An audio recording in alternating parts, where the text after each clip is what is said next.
So today I'm going to be waxing my eyebrows. As you can see, they are super thick. I allow them to get really crazy for you guys so you could see how crazy they get. Like, look, I have hair all the way down here. Crazy. Okay, to start out with, one thing that can be difficult when waxing your eyebrows or shaping your eyebrows at home is figuring out what your shape is.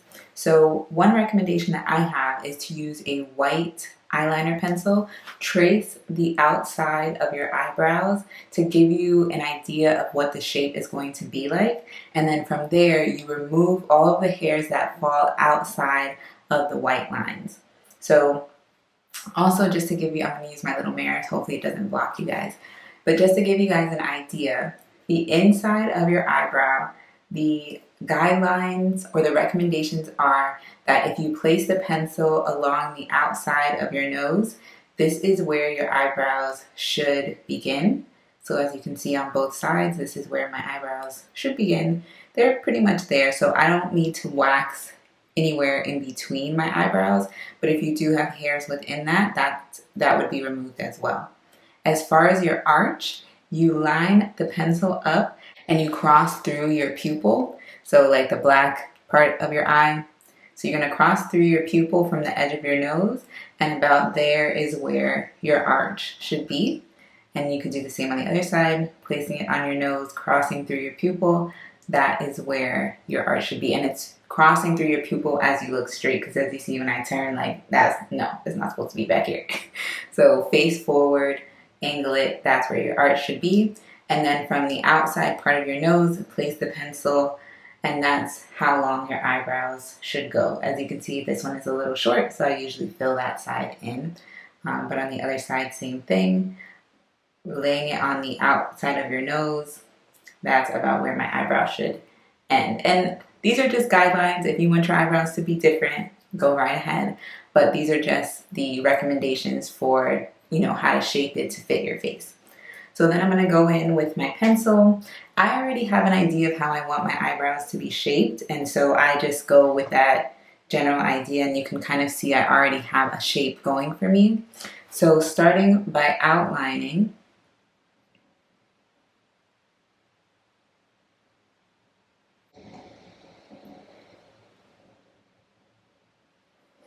and as you can see, that's my shape. And then I'm going to go ahead and do that on the other side.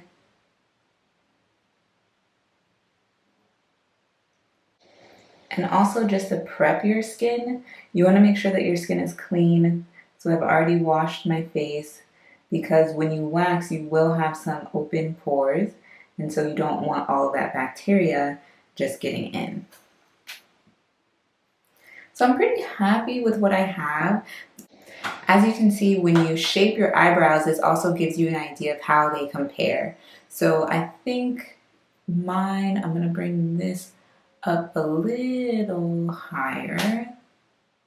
And then this part, I'm just going to fill in once I finish my eyebrows. But this gives you an idea of what it's going to look like when you finish, which kind of helps so that you don't make mistakes and take too much hair, which can happen. Next up with waxing, I like to use powder whenever I wax my face. So this is Arrowroot powder. I'm going to put a little bit on the back of my hand, and then I'm going to place it where I'm going to be waxing. This helps so that when you put the wax down, you're just taking the hair and not so much your skin. So I'm going to put this powder. You can use baby powder, but there's a lot of reports saying how it's not that safe. So I use Arrowroot powder, which is a natural alternative for baby powder. So these are the areas that I'm going to do, and we're going to get started. So this is my wax container. As you can see, it is very messy, but I'm going to be using hard wax. You want it to be a thick consistency, so like this. And I don't keep it on high heat because you don't want this wax to be too thin. So mine, I'm going to turn down to medium because I don't want it heating up too much. But yes, so for eyebrows, you want to get the wax at the tip of your stick. So at the very tip, because it helps you get more precise. So I'm going to pick up a little bit of the wax like this and twist it around. And this is a little too hot. I can already tell because of how fast it's dripping. You want it to be a little bit thicker than this. So I'm going to blow on it first. So I'm going to blow on this. And then just place it down.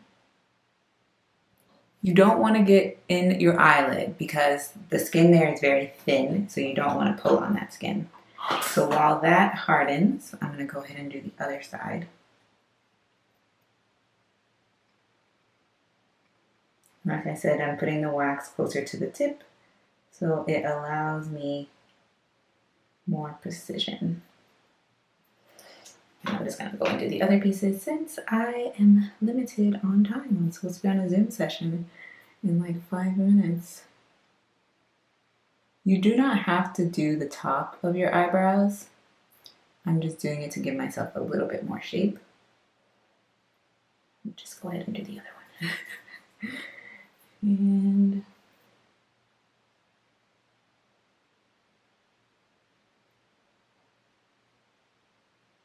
And then with hard wax, you want to put it on thick because you don't want it to crack when you go to pull. So I'm going to take this piece. As you can see, it is ready. So I'm going to peel it up. You hold this taut with your other hand and rip. And you can see, I don't know if you guys can see the little hairs. Probably not, but yeah, it took some. I'm going to put another strip down a little bit closer. Pull that off. See my little hairs? Maybe not.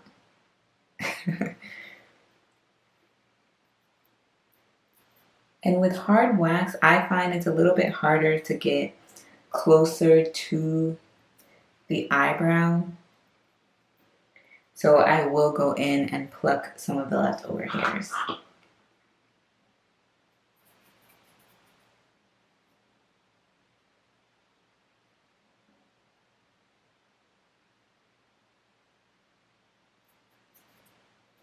Going ahead and putting more down on the little hairs that I missed.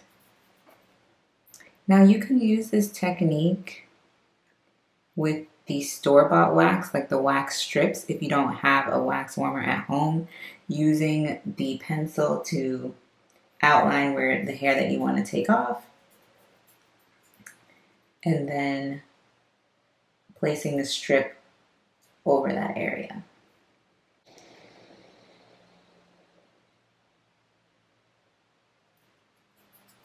And don't worry about these little strings that you see, because with hard wax, once it dries, it hardens, so it's not like gonna pull on your eyelashes or anything, which is a good thing.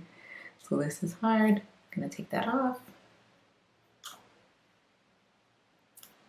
The wax that I'm using is Clear and Smooth, I think. Clear and Smooth. I'll put a picture up of it because I don't remember.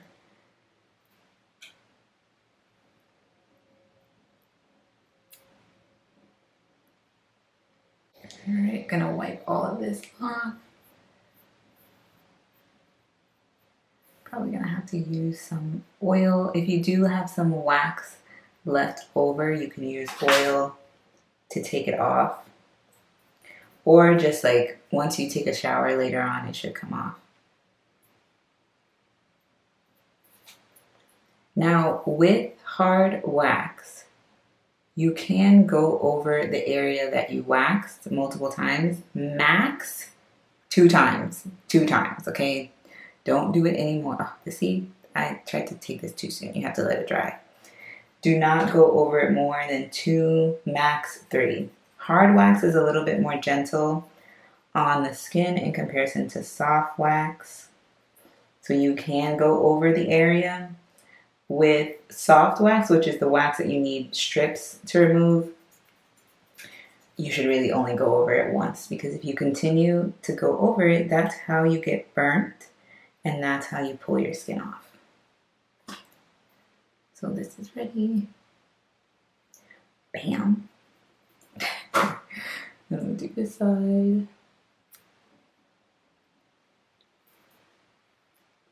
And this.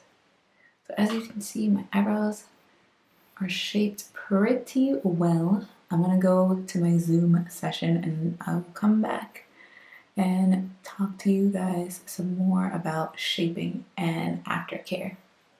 I'll be back. Okay, so now for a commercial break. I feel like I talked a lot about hard wax versus soft wax in this video, and I just wanted to give a breakdown of the differences for people who are not familiar with wax. So hard wax, which is the wax that I'm using in this video, is a type of wax that hardens after you place it on the skin and does not require a muslin strip to take off. You just rip it up. The wax is basically your strip.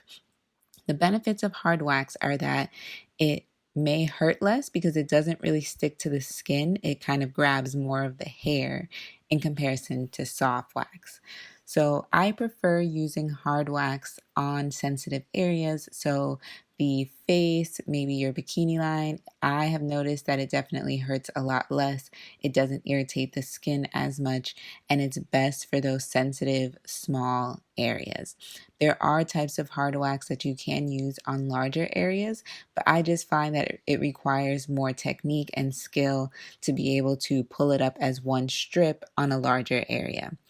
Soft wax, in comparison, stays soft. So it's like the typical Gigi honey wax, or if you've seen people make sugar wax at home, that is soft wax. Soft wax requires a muslin strip to be able to take it off.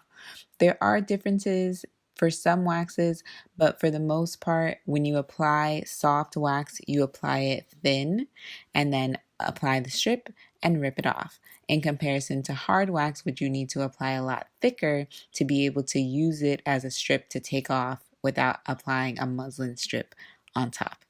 So those are the basic differences. For me, I prefer hard wax on sensitive, small areas. Soft wax is really good for larger areas, for example, your legs or your arms, because it's much easier to just apply it on that large area, place the strip, and you can pretty much take everything up at once in comparison to having to learn the technique and skill of applying hard wax. So those are the differences. Okay, so I'm back, finished my meeting. I just wanted to give you guys a little bit more information about aftercare and just some general recommendations. So aftercare with wax, like I mentioned, if you do have some residual wax left over, you could put a little bit of oil on a cotton pad or a cotton round and wipe off that area to remove that excess wax. With hard wax, you really can just scrape and peel off any excess that you have. With soft wax, which like I said remains soft, you probably will have to use that oil to get that leftover wax off. After you wax, you want to try and avoid applying any makeup around that area because like I said, you do have some open areas of skin now because you waxed and you have exfoliated that area. So you want to avoid applying makeup right after, but you can apply things that will soothe the skin. So one of the things that I've started applying is Calendula Ointment. So I'll put a little bit of this on. Also keep in mind that this is, dependent on your skin. I know my skin is very sensitive, so I don't really place a lot of oils around my skin. This is an ointment, so I'm just going to apply just a small amount and that will just soothe the area. You can also apply aloe on afterwards. If you're looking for a type of wax, if you're someone who waxes frequently, I would invest in a wax pot and that you can have your own wax that you'll use just on yourself at home. The type of wax that I would recommend, like I said, I have let me see what this is. Satin Smooth. That's what this is. I said the other one. So the wax that I use is the Satin Smooth Blue Titanium Hard Wax. I like this wax because I feel like it's really good on sensitive skin. It's not the best as far as using it on larger areas. I do find that on larger areas, it's harder to rip the pieces up as one whole piece. Sometimes it will break apart into little pieces and you have to scrape it off your skin, so that's the only downside. But I do think that it's a good wax for your face. If you're not someone who is a heavy deal waxer and you don't want to go out and buy a whole wax kit, you can also just use the box strips that come pre-ready for you. Let me see if I can go get mine. So this is actually really old. This is the Nads brand, but as you can see, this is facial wax strips. So if you're just looking for something where you're only going to be doing small areas and you don't want to invest in the whole wax, the whole wax warmer, this would be a good idea.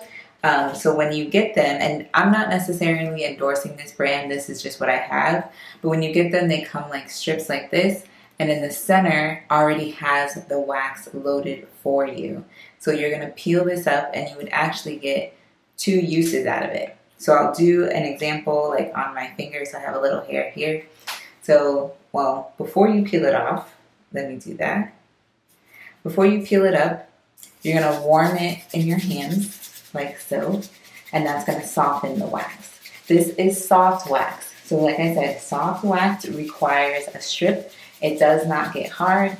You apply it and you apply a muslin strip on top to rip it up.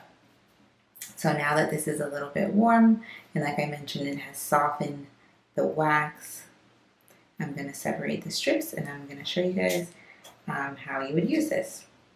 So I'm going to place it. When you place soft wax and hard wax, you're going to apply it in the direction of hair growth. So I don't know if you can see the little hair in my finger. I would apply the wax in the direction of hair growth, same that I did with my eyebrows, in the direction of the hair growth.